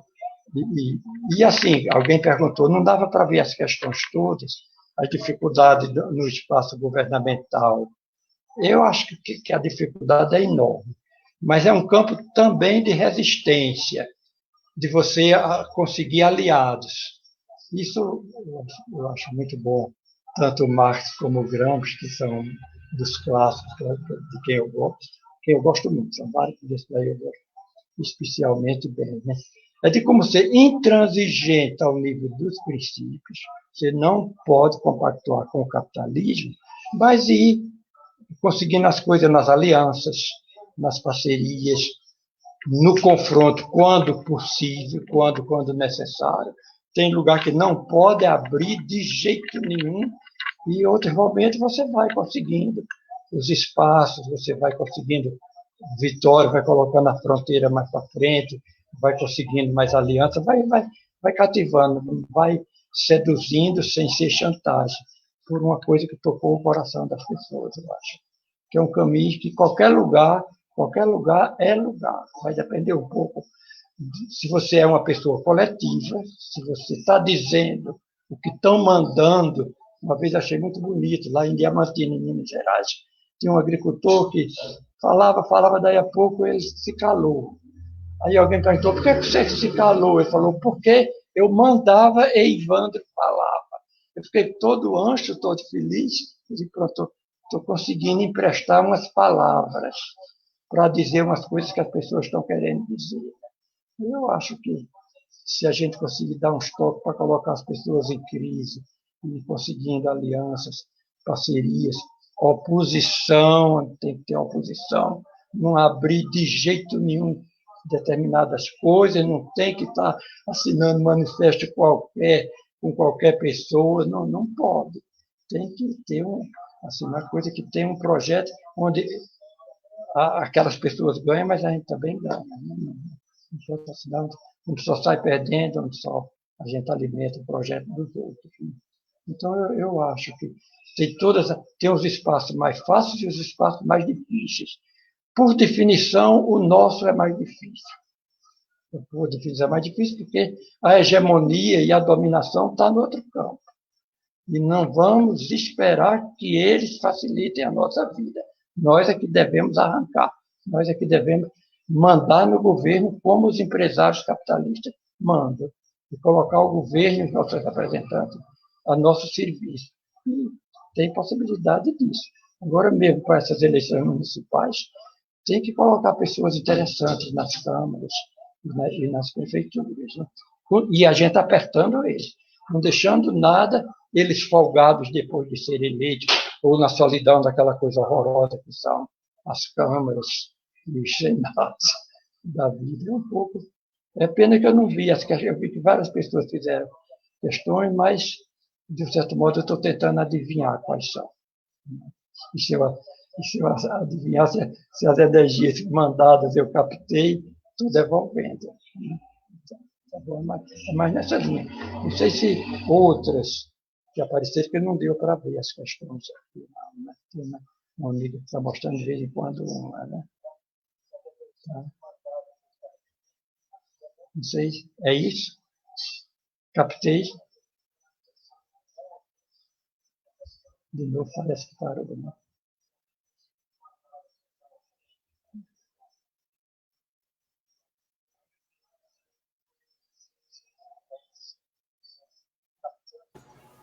As perguntas estão chegando aqui, né? Tem um aqui, ó. O educador social tem que se impor porque muitas vezes ele é desacreditado. É exatamente isso que a gente estava discutindo agora, né? É o não se ter o respeito ao fazer do educador social, né? O educador social, ele além da preparação teórica que a gente tem, né? Não se enganem os nossos telespectadores, mas nós temos, sim, uma formação, né? A gente tem um trabalho e a gente tem a prática diária, né? Que é onde a gente alimenta essa formação, onde a gente se constrói por inteiro, né? Mas existe um ditado africano que fala o seguinte: não se pode ficar em pé para ensinar aquele que não ficou sentado para aprender. Então, assim, se a gente está num processo de formação contínua o tempo todo, então, assim, a gente nunca vai saber. O saber é um processo contínuo, é um processo em construção. Né? Ó, o Júnior mandou aqui, ó, para vocês, quais os princípios da educação social? Aí eu quero escutar também. Vamos lá? Vem, Ivandro. Os princípios da organização. Primeiro, educação é formar pessoas, né? Formar pessoas ou coletivos. Né? O grande princípio, eu acho, que é a participação. Participação é aprender a ter poder. Poder é aprender a saber definir o que se quer e o modo de querer. É um processo, a participação e também ajudar as pessoas a terem forças. Para mim, o grande objetivo é ajudar as pessoas a serem sabidas, fortes, felizes. E então, esse é um grande objetivo. Os caminhos desses, para mim, sempre é a democracia ao nível da produção do saber, a democracia ao nível de se organizar, de discutir, de como encaminhar as coisas. Né? Tem umas perguntas aí que dizem, e no espaço governamental? Para mim, todos os nossos direitos que conseguimos, seja da assistência social, é de como colocar a fronteira mais para frente. É ir lutando. Eu acho pouco, eu quero mais, mas na linha de não dar ao povo, do povo ser dono do destino, do povo ter autonomia de conseguir. Nada que seja dado era uma das coisas que, por exemplo, do partido ao qual de coração eu pertenço, que é o PT, de carteirinha não, de cartório ainda não dou muita importância não, mas de coração é de achar que o governo vai resolver se colocar muito como salvador da pátria e nisso não ter dado a enorme importância à autonomia do povo. Eu me lembro tanto quando Brizola e Arraes estavam voltando para o Brasil, me perguntaram uma vez, como é que é, Brizola?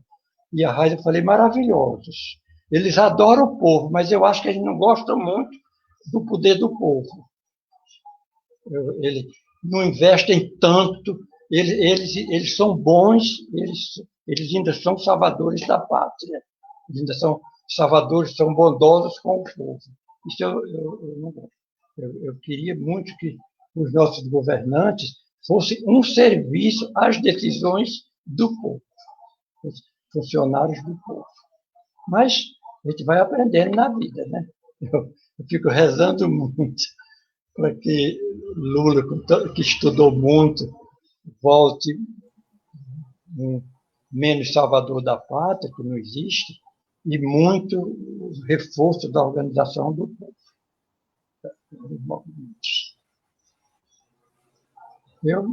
A gente, a gente precisa ter esse cuidado mesmo, porque senão vai se chegar a um ponto que a gente vai chegar a uma revolução russa, né? Cabeças vão rolar, porque pressiona demais, aí a tampa voa. Não é isso? Quando a panela pega pressão demais, passa do limite, a tampa voa. Então, assim, por enquanto, a gente ainda está muito ordeiro, está muito, né, recebendo muita informação e recebendo também muita contra-informação, ou melhor dizendo, não informação, né? Nós estamos sistematicamente sendo desinformados, que é justamente para a gente não criar um senso crítico, né? E assim, como é que a gente vai subverter o sistema se a gente não tem os caminhos, as opções que a gente possa dizer, não, você está fazendo assim, mas eu não quero isso não, eu quero assim e assim. E para isso a gente precisa ter essa construção. E essa construção vai muito essa educação miudinha, né? Esse pé de ouvido, esse sentar na roda de conversa, né? Horizontalizar a discussão, né? Deixar tudo num nível em que todo mundo esteja se olhando na mesma altura, no mesmo patamar. Aí sim, a gente começa a erguer um pensamento, mas todo mundo subindo junto, né? Igual. Essa é uma das utopias da educação social que eu, assim, abraço com muito prazer, né? Mas vamos escutar a Rose agora. Vamos lá, Rose? Júnior, no campo dos princípios, além da participação que o Ivandro trouxe, que eu acho que é muito importante também, né? Porque eu acho que a participação ela faz com que você se sinta corresponsável, socialmente falando, pelas mudanças ou pela estagnação que se vive. Você participando, você sabe que você tem um papel, né? Eu acho que a educação social ela tem uma marca forte, que é a questão de ser contextualizada. Não se exercita, não se faz educação social sem trazer a realidade, o contexto e a visão crítica para dentro do processo de formação. E para o processo de formação eu falo também com todos os sujeitos que a gente... Eu gosto muito desse termo sujeito da ação, que se eu trabalho com a criança e o adolescente, se eu trabalho com o idoso, com a mulher, com as grávidas, enfim, qualquer público que a gente trabalhe, eles são os grandes sujeitos, então a educação social ela tem que ter isso como princípio básico. Eles são sujeitos, eu sou sujeito com outro papel, mas eu só existo por conta do saber que ele está trazendo também para o processo. São os dois saberes, eu com uma experiência diferenciada que vou ajudar, mas se eu não tenho a postura de considerar esse saber, ele vai ficar subliminar, pouco aproveitado, e quando eu não aproveito bem esse papel, o meu próprio também não é aproveitado. Então, quando eu não trago à tona, não trago a força desse sujeito da ação, eu não trago também essa consciência crítica, essa educação problematizadora. Quando eu dizia a história a não adaptação, tem a ver com isso. Quer dizer, a educação social ela não é adaptada, ela não é cômoda, ela não é confortável, ela nunca foi, né? A educação social, por ser problematizadora, ela está o tempo todo instigando e tirando os sujeitos do lugar, tirando você do seu lugar e saindo do lugar com o outro, que a gente não está só. Então, a educação social, ela se exerce no coletivo também. Ninguém é só, eu não sou só no mundo, ninguém é só. A gente está construindo juntos. E eu acho que isso é uma força que a gente precisa resgatar com os educadores sociais que estão ocupando os diversos espaços, né, profissionais de reconhecimento dessa profissão. Nós estamos sós lá, né, passando por situação como você passou, Márcio, quer dizer,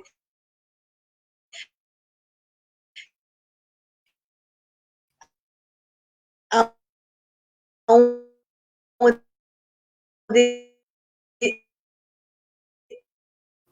é, é, é,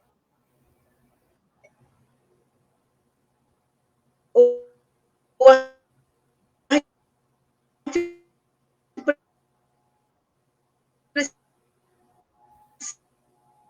precisa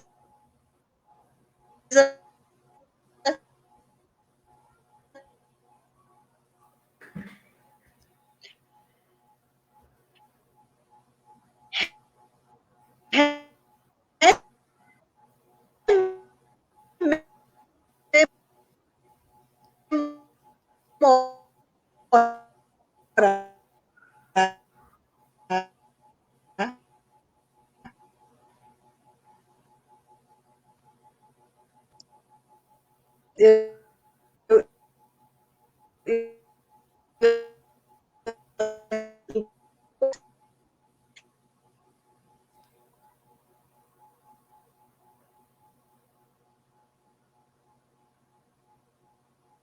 Não, problema. É.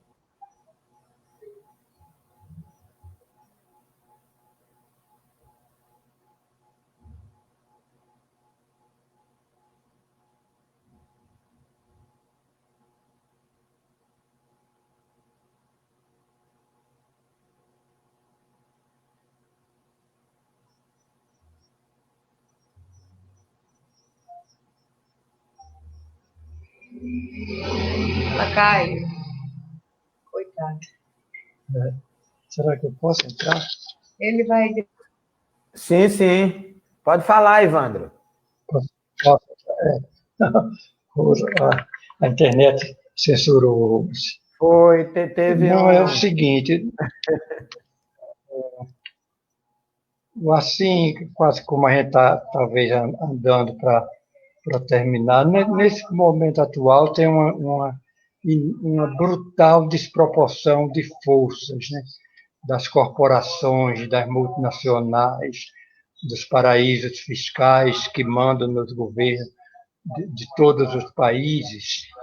O que é que nos resta fazer, né? Tem, além do mais, esse bichinho, o corona, né?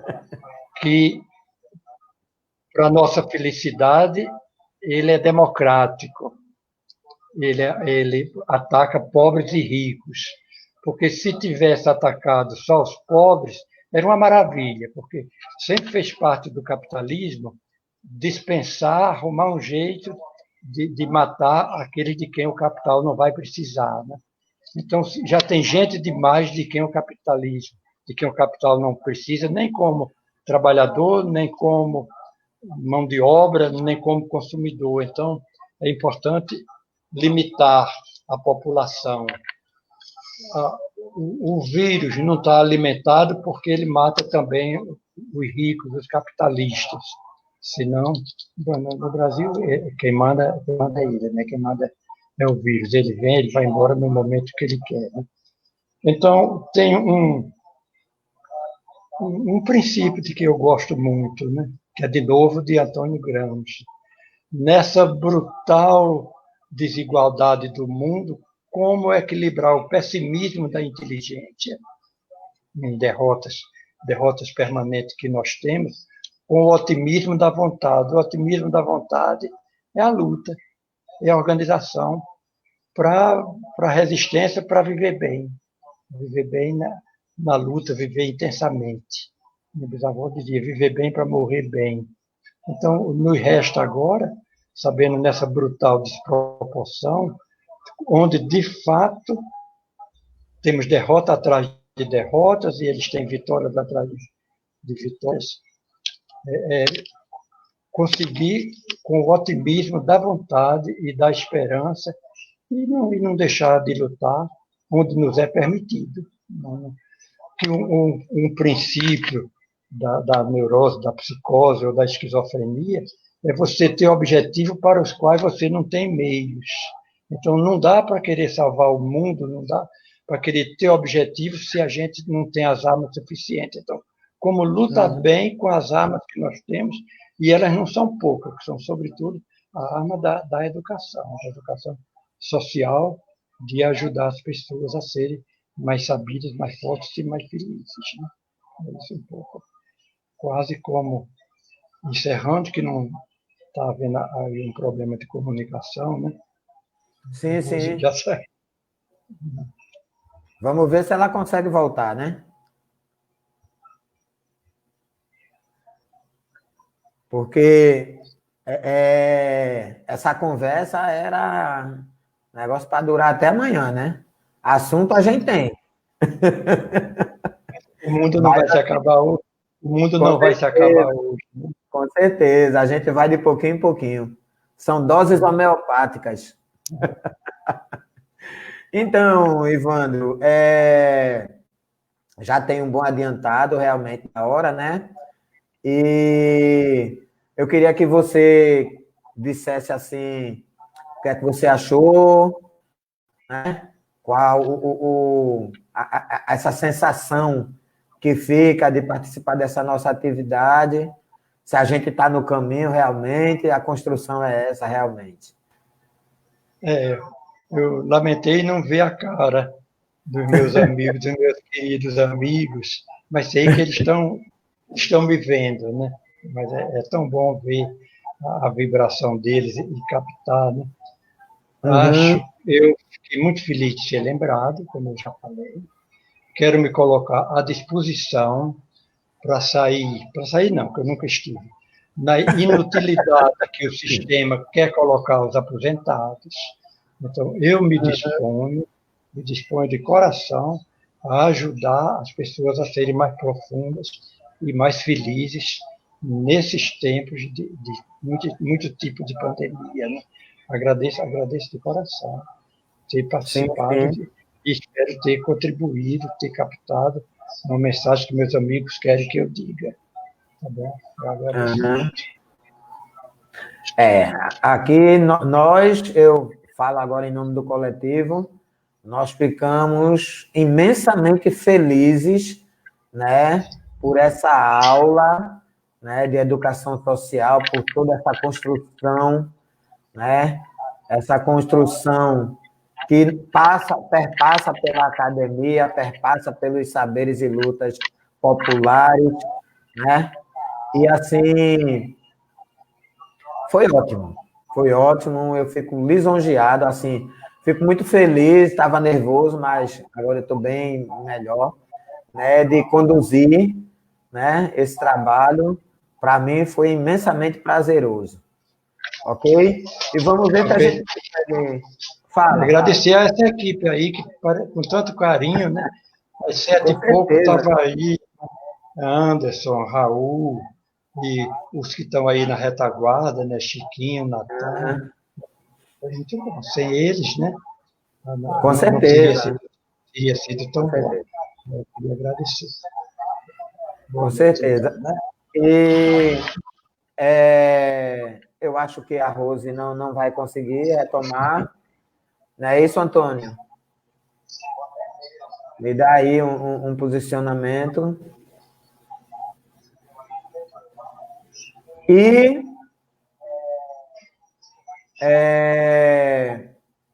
eu só tenho a agradecer a todos que participaram, né?